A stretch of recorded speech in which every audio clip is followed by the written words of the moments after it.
우리가 성경을 읽으면서 어떻게는 이제 하나님 말씀을 읽으니까 전체적으로 다 교회 공동체를 위한 것이다 라는 그런 생각을 갖고 있고, 실제로 바울이 디모데 후서를 쓸 때만 하더라도, 디모데에게 편지를 쓸 때만 하더라도 디모데가 목회를 하면 꼭 중요한 이야기, 특별히 이제 교회 공동체의 중요한 이야기일 거라고 이렇게 기대를 하고 있게 되죠. 바울 서신은 특별히 그런 맥락에서 읽어야 된다고 생각합니다. 그래서 최근에 제가 바울 서신을 계속 읽으면서 느끼는 것 가운데 하나는 너희는 라고 얘기하는 너희가 개인적으로만 읽지 마라. 나에게만 주신 말씀이 아니라 너희 공동체를 의미하는 것이다. 저도 그런 의미로 우리가 받아들여야 되겠다는 생각이 들어요. 그런데 오늘 본문을 읽다 보면 조금 이제 어떻게 좀 달라요. 상당히 개인적인 이야기를 하고 있습니다. 바울이 어떤 개인적인 감정을 얘기하고 있는데요. 바울 서신 전체에서는 좀 찾아볼 수 없는 개인적인 감정이 묻어 있어요. 특정한 사람들의 이름이 나오기 때문이죠. 물론 바울이 다른 사람들의 이름을 말하는 경우가 있었습니다. 우리 바울 서신을 쭉 보면 바울이 무난하느니라 뭐 이럴 때 보면 꼭 바울 서신 뒤에 있는 사람 이름들이 쭉 나오면서 누구한테 가서 뭐 안부를 여쭤라, 그 사람 어떻게 지내는지 내가 기억하고 있다라고 문안해라 이렇게 부탁하는 것이 하나 있고요. 또 어떤 경우는 내가 이제 로마를 거쳐가지고 스페인으로 가려고 했는데, 그때 로마에 갔을 때 그때 한번 베베라는 사람 같이 만나자, 그래서 누군가를 이렇게 추천하고 할 때 특별히 내가 이러이러한 선교 여행 계획이 있는데 그때 누구를 만났으면 좋겠다, 또는 누구와 무슨 일을 했으면 좋겠다라고 할 때 그때 사람들 이름이 등장합니다. 그런데 오늘 본문은 문안 인사하는 게 아니에요. 그리고 이제 선교 여행을 하고 있는데 그 선교 여행과 관련해서 이 사람과 뭐 만났든지 아니면 추천하든지 하는 그런 내용도 아니에요. 아주 개인적인 감정이 실린 것처럼 세 사람의 이름이 나옵니다. 저도 이 세 사람 이름을 발음도 하기 힘들어요. 부겔로, 호모게네, 허경영이라는 이름이 나오고, 호모게네, 오네시보로 이렇게 세 사람. 앞에 부겔로하고 호모게네는 부정적인 내용의 어떤 바울과 감정이 있었던 것 같고요. 오네시보는 긍정적인 감정을 드러내고 있습니다. 15절에서 오늘 읽은 첫 본문 15절에서 부겔로와 호모게네 이름을 언급하는 바울의 감정은 상당히 좀 안 좋습니다. 격앙돼 있어요. 이렇게 시작하잖아요.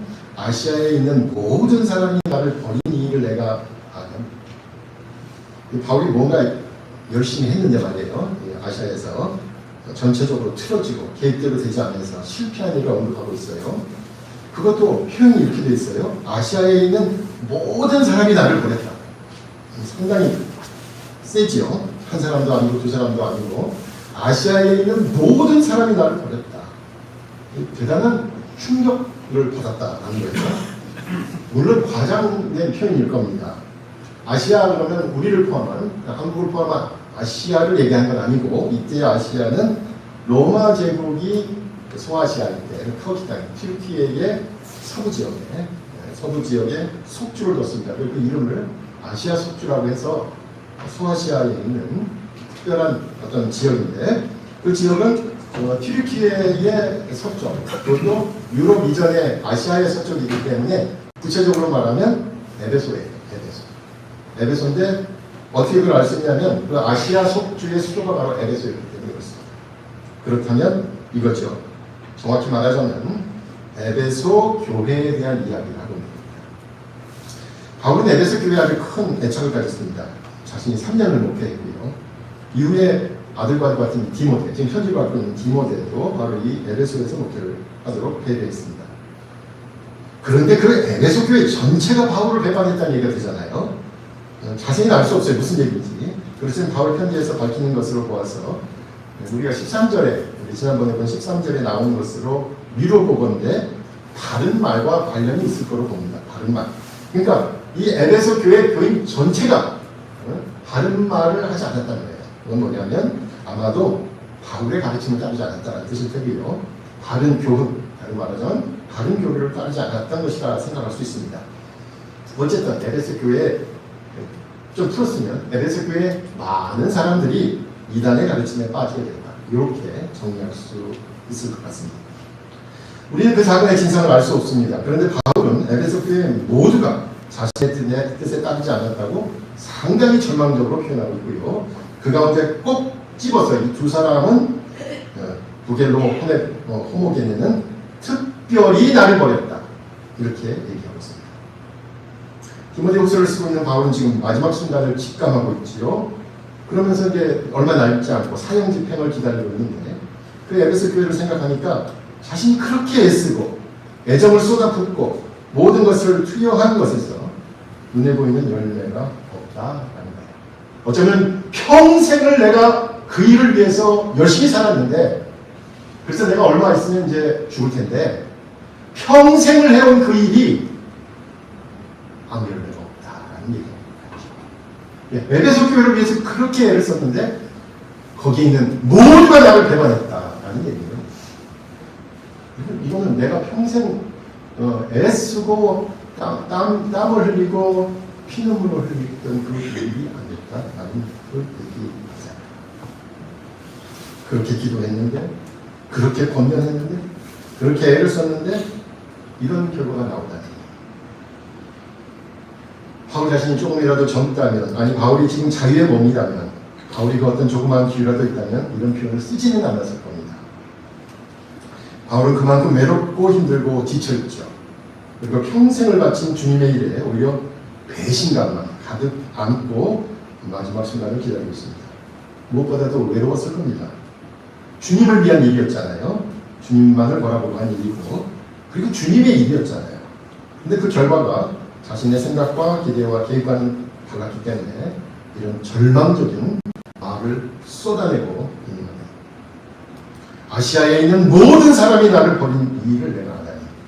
라는 말에서 볼 수 있듯이 인간적인 배신감, 그래서 인생의 허탈함과 덧없음을 느끼고 있는 거죠.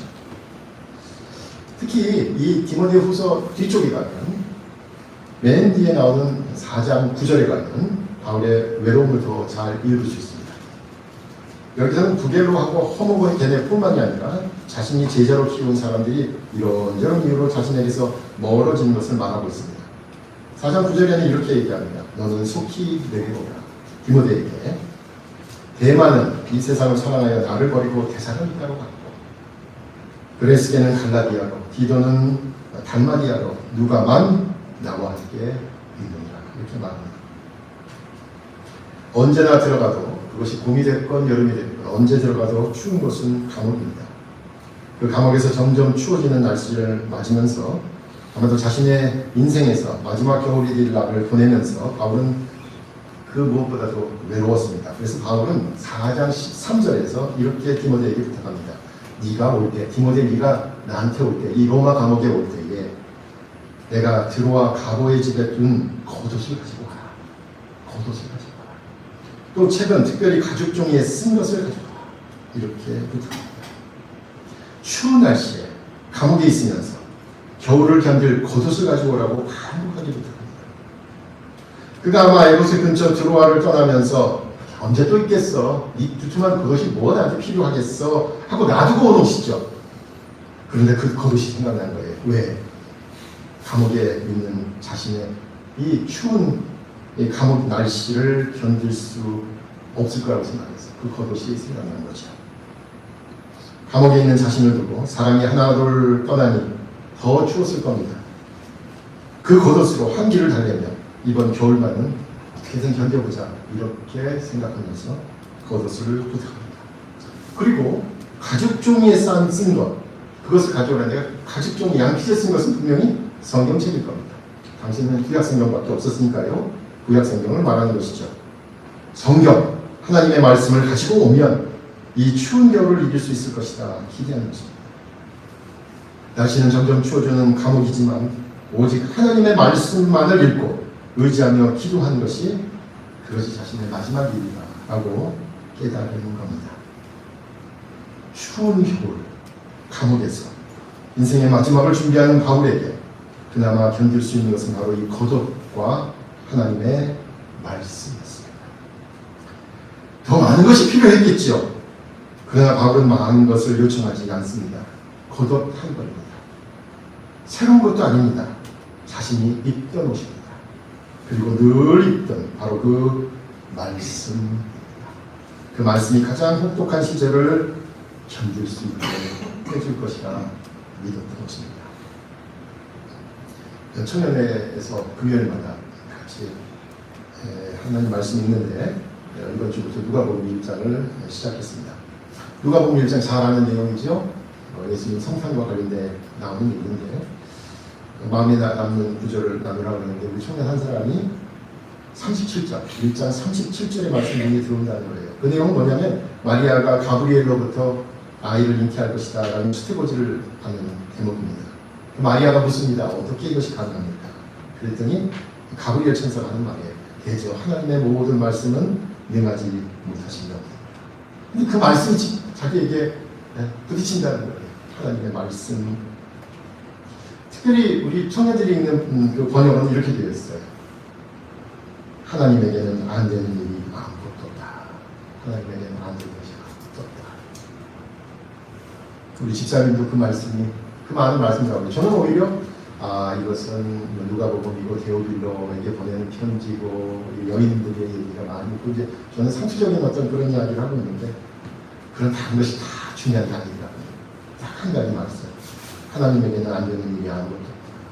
그 말씀 하나는 청년이 또 우리 집사님이 힘을 얻고 살아갈 수 있다. 공부하는 청년들, 취업을 준비하는 청년들, 미래를 준비하는 청년들에게 이 말씀 하나는 되는 겁니다. 라는 것을 깨달았습니다. 하나님 말씀이 우리 눈앞에 내가 원하는 모습을 당장 눈앞에 그 결과를 만들어내지는 않아도 하나님 말씀이면 위로와 힘과 소망을 얻는 것. 이것이 특별히 이번 사순절 기간에 이번 주 수요일부터 시작된 사순절 기간에 언덕의 모든 분들도 이런 하나님 말씀에서 위로와 힘과 소망을 얻을 수 있기 바랍니다.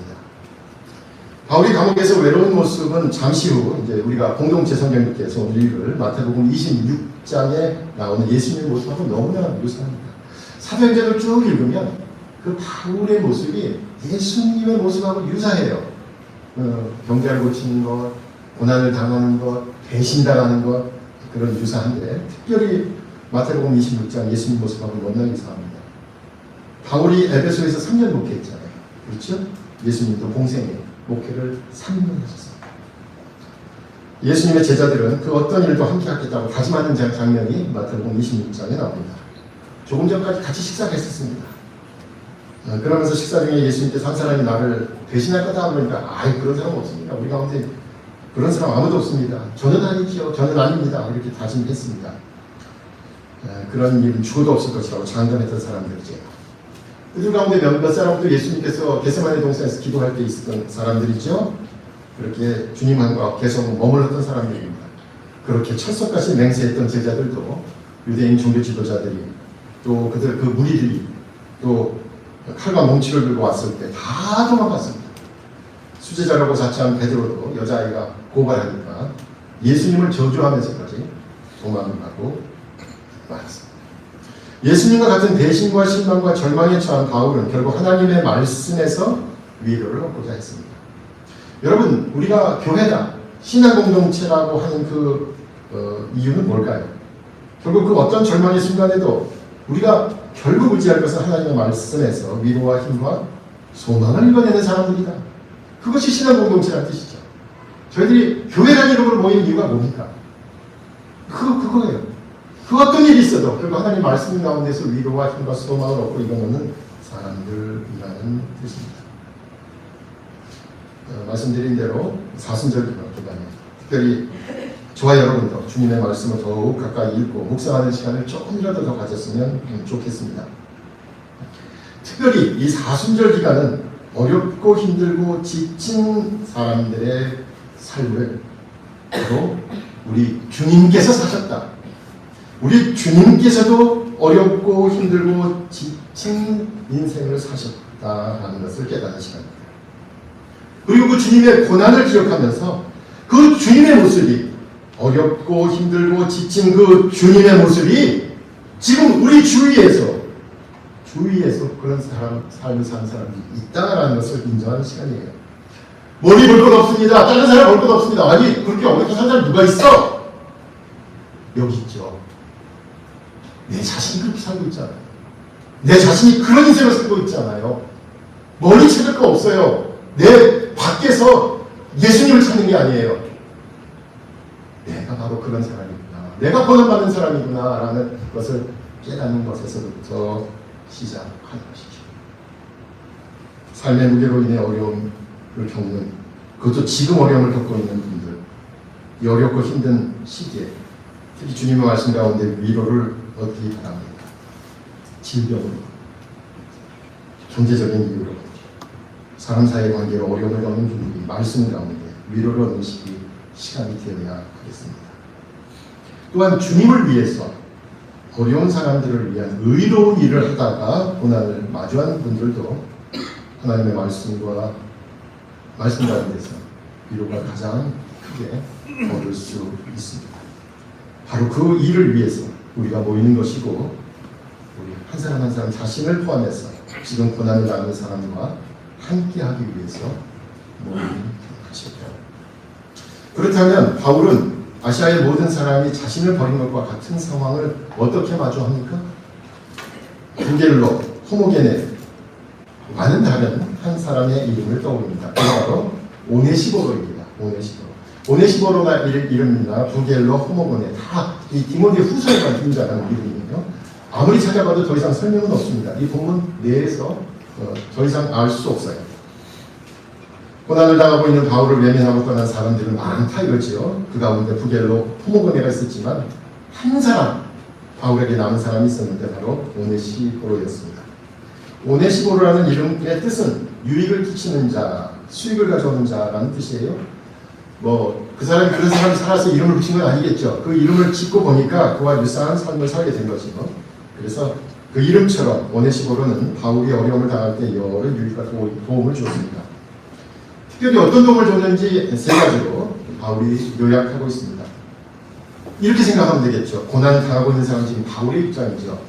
그 고난 당하는 바울의 입장에서 자신에게 오네시보로가 어떤 모습으로 비쳤는지를 안다면, 거꾸로 저를 포함해서 우리가 누군가를 도울 때, 누군가 고난 가운데 있는 사람을 도울 때 그 방법으로 하면 좋겠죠. 바울이 고난 가운데 오네시보로가 이렇게 세 가지의 모습으로 나에게 비쳤어. 그래서 고마워.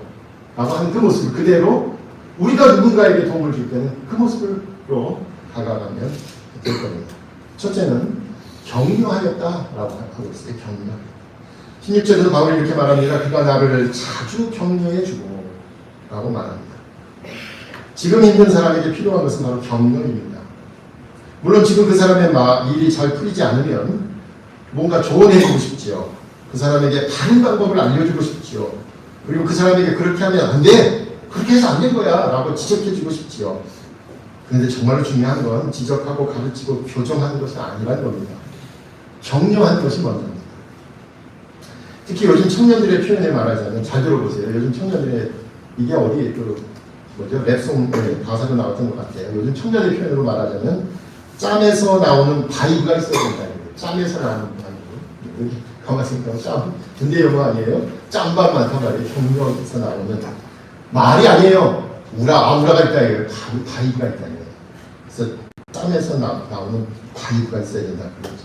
오랜 경험과 경력에서 자연스럽게 뿜어져 나온 고수의 기운을 말하는 거예요.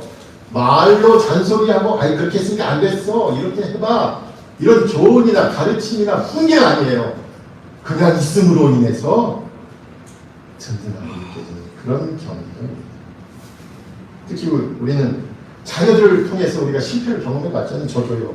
예, 자녀들은 우리가 자녀들에게 어떻게 합니까? 직설적으로 훈계합니다. 그래야 효과가 있을 거라고 생각했죠. 시간이 아껴야 되니까 이렇게 했죠. 소모적인 걸 다 건너뛰고 싶으니까 자녀들한테 그렇게 했잖아요.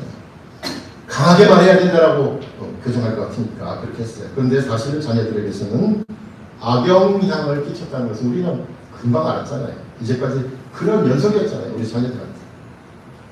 그러므로 격려는 시시콜콜하게 잔소리하는 것이 아닙니다.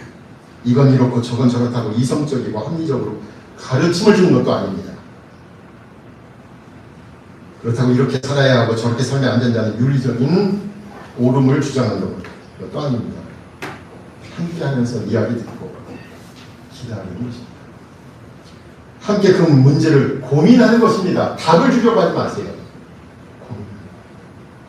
그리고 그 결과에 상관없이 자리를 지키는 것입니다. 그것이 경륜입니다. 이번에 동계올림픽 하면서 우리나라 금메달 딴 것 가지고 이제 여러 가지 뉴스가 나왔습니다만,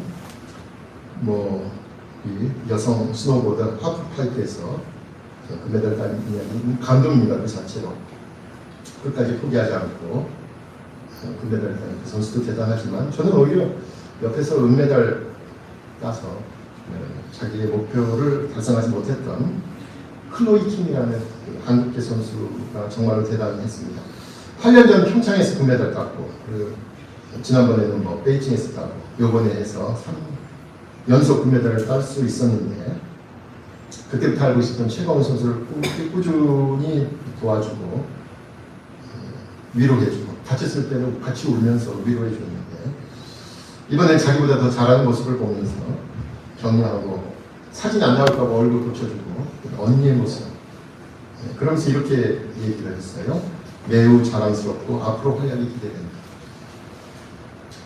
또 자기도 어떻게 보면 이민 가가지고 그 한국계 여기서 살면서 운동하면서 여러 가지 어려워서 아버지가 자기 뒷받침해 준 것처럼 가족이 매달리는 걸 보면서 가끔은 거울로 나와 우리 가족을 보는 듯한 기분입니다.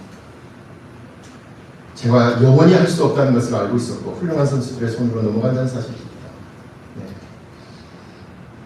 그게 격려일 겁니다. 특별히 격려를 하면서 이 바울이 오네시포로에 대해서 이렇게 얘기합니다. 내가 사슬에 매인 것을 부끄러워하지 아니하고 라고 말한 것으로 보아서, 바울이 지금 감옥에 갇힌 것이 옳은 일을 하다가, 하나님의 일을 하다가, 누군가 반드시 해야 할 일을 하다가 당하는 고난인 것을 오네시포로가 인정했다라는 거예요. 그러므로 오네시포로가 바울을 격려할 때, 나는 밖에 있고 당신은 감옥에 있고, 나는 좀 살만하고 당신은 못 살고, 나는 여유가 있고 당신은 지금 어려우니까, 그런 입장이 아니죠. 위에서 아래로 내려다보는 게 아니에요. 자신은 위에서, 바울은 아래에서 있는, 그렇게 대우한 것이 아니죠.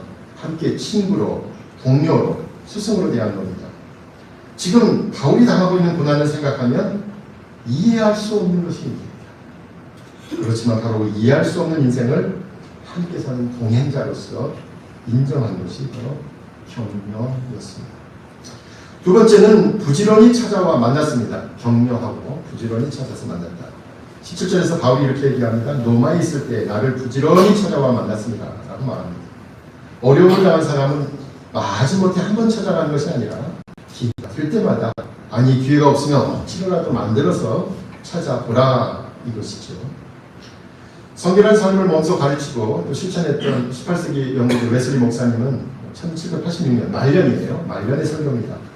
1786년이면 83살이 되었을 때인데, 그때 이런 설교를 했어요. 아픈 자들을 신방하는 일에 대하여. 설교 제목이 아픈 자들을 신방하는 일에 대하여 라고 아주 구체적으로 설교를 했어요. 그러면서 이런 얘기를 합니다. 스스로 내가 경건 생활을 잘하고 있어. 말씀도 읽고 기도도 하고 교회에서 봉사도 하고 내가 정말 경건생활 잘하고 있으니까 내가 신앙생활 잘하고 있다는 것, 착각이라는 거예요. 착각이다. 아무리 경건생활을 잘해도 지금 어려움을 당한 사람을 돌보지 않는다면 믿음은 점점 약해질 것이다. 그런 의미에서 어려운 사람을 돌보는 것은 시혜적인 차원의 문제가 아니에요. 내가 있어서 나누는 것이 아니에요. 지금 그 어려운 사람과 함께 바로 내가 사는 길이에요. 내가. 그 일 안 하면 내가 죽어요. 그래서 여러분 스스로를 위해서 주의를 불러보라 말씀을 하고 있습니다. 마지막으로 세 번째는 격려하고 자주 찾아보고, 세 번째는 이 오네시포로가 바울을 위해 많이 봉사하였다 이렇게 말하고 있습니다. 18절에서 이렇게 얘기합니다. 또 그가 에베소에서 많이 봉사한 것을 내가 잘 아느니라. 디모데 너도 에베소에 있었으니까 잘 알지 않느냐, 이렇게 증인으로 세워가지고 봉사 많이 했다. 이 봉사는 그 어떤 봉사냐면 원래 뜻은 이런 거예요. 여러 방면으로 바울을 도왔다, 나를 도왔다 이런 뜻입니다. 어려움에 처한 바울을 격려도 하고 자주 찾아보고, 그리고 바울을 위해 무슨 일을 할까? 바울에게 뭐가 도움이 될까? 고민하고 찾아보고 그 모든 경우를 살펴서 도와주었다라는 겁니다. 우리는 되게 내세우기 좋아하죠. 그래서 어쩌다 한번 잘한 것 그런 거 알리려고 하고 그렇잖아요. 근데 이 일은 뭐냐면 계속 그 일을 해서 습관처럼 돼버려가지고 내가 바울을 도왔던가 그렇게 잊어버릴 만큼 늘 하는 것이 되었다라는 것입니다. 이것이 외롭고 힘들고 지친 바울이 다시 일어설 수 있게 하는 계기가 되었습니다. 늘 습관처럼 삶에서 생활에서 무시로 유행가 가사처럼 말이에요. 무시로 도운 겁니다. 그래야 어려운 사람이 위로를 얻을 수 있습니다. 힘을 얻을 수 있습니다.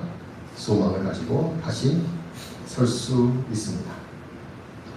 그래 오네시모로가 이 세 가지 격려하고 자주 찾아보고 여러 가지로 도움을 주었다라는 건데 그럼 이 오네시모로에 대해서 바울이 고마움을 이렇게 표현하고 있어요. 16절에서 원하건대 주께서 오네시모로의 집에 긍휼을 베푸시옵소서. 긍휼. 이상하지 않아요?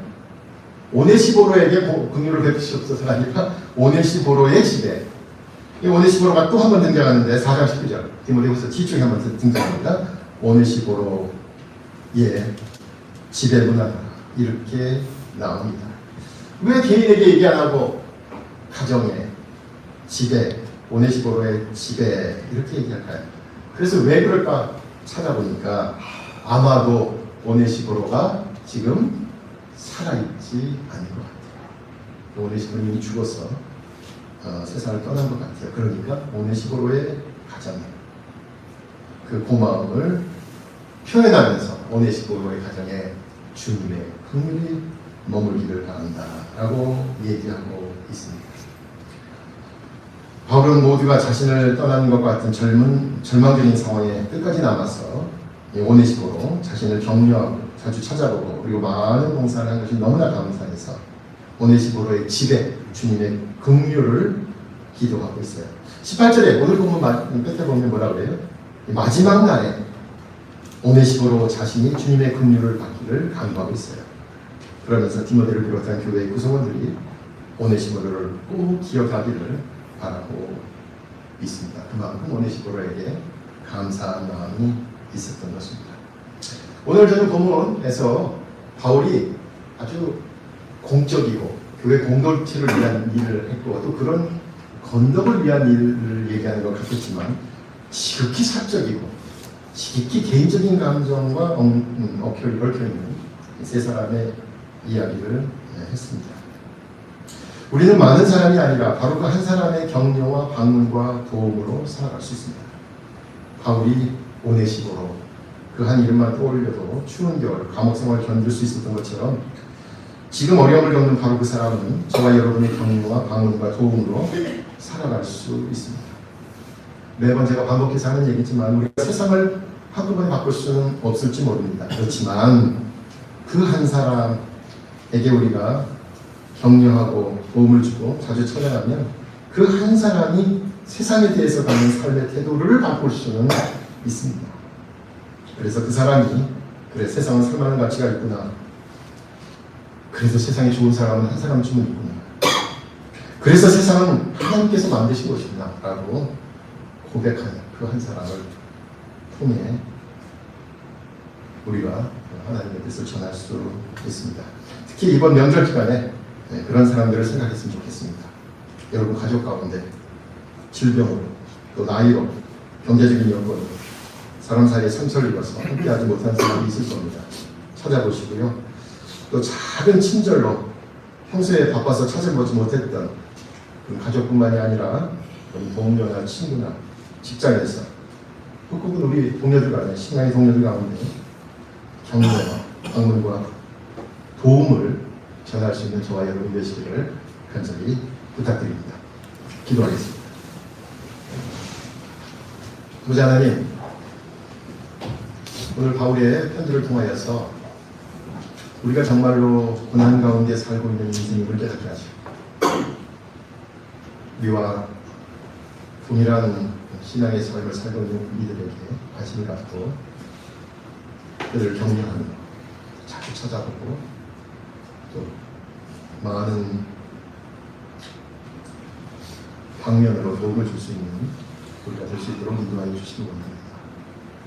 우리가 어렵고 힘들 때 주님께서 우리에게 손을 내미셨던 바로 그 모습으로 우리도 주님으로부터 받은 은혜를 주위를 향해서 흘려보낼 수 있는 신앙의 인물을 되게 하여 주시옵소서. 예수님의 이름으로 기도하옵나이다.